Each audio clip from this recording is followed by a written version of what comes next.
আমাদের কিছু কিছু বাংলাদেশি ভাইদেরকে দেখি যারা ইউরোপের বিভিন্ন দেশগুলোতে থাকে, বিশেষ করে অনেকে ইতালিতে থাকে।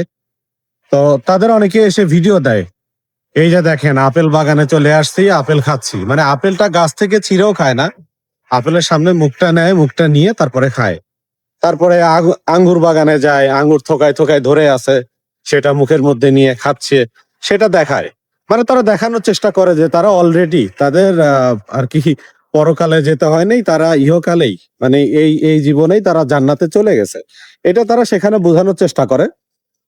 অথচ সেখানকার কিন্তু কিছু নির্মম বাস্তবতা আছে, সেগুলো কিন্তু তারা তুলে ধরে না। তারা এই দেখেন একটা দামি গাড়ির সামনে যায় একটা ফটো পোস্ট করতেছে, একটা সুন্দর একটা বাড়ির সামনে যেয়ে তারা ফটো পোস্ট করতেছে, কিন্তু সেখানেও যে তাদেরকে অনেক কঠোর পরিশ্রম করতে হয়, অনেক ধরনের কঠিন অনেক বিপদ আপদের সম্মুখীন হইতে হয় বা অনেক সমস্যার সম্মুখীন হইতে হয়, এগুলো কিন্তু তারা দেখায় না, কঠিন বাস্তবতাগুলো দেখায় না।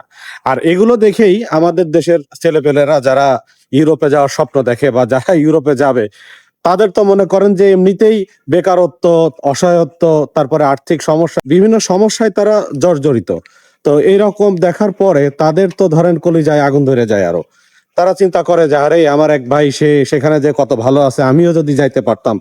তো তখন সে কি করে, তখন সে জীবনের ঝুঁকি নিয়ে তখন সে সেই লিবিয়া হয়ে ভূমধ্যসাগর পাড়ি দেওয়ার চেষ্টা করে। যদিও সে জানে যে আমার এই আমি যে জীবনের ঝুঁকি নিয়ে যাচ্ছি, এইটাই হয়তো আমার শেষ যাত্রা হইতে পারে। হয়তো আমি ঠিকঠাক মতো নাও পৌঁছাইতে পারি, আমার জীবনের উপরে বড় ধরনের কোন একটা দুর্ঘটনা হইতে পারে। এইটা জেনেও কিন্তু সে যাওয়ার জন্য সে বলতে গেলে এক প্রকার সাগরে ঝাঁপ দেয়।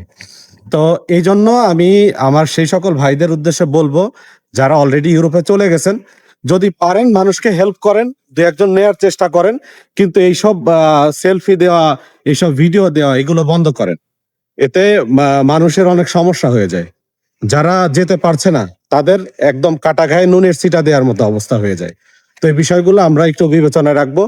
আপনারা যারা যেতে পারছেন, তারা অন্যরা যেন যেতে পারে সেই ব্যবস্থাগুলো করার চেষ্টা করেন, তাইলে কিছুটা কাজ হবে।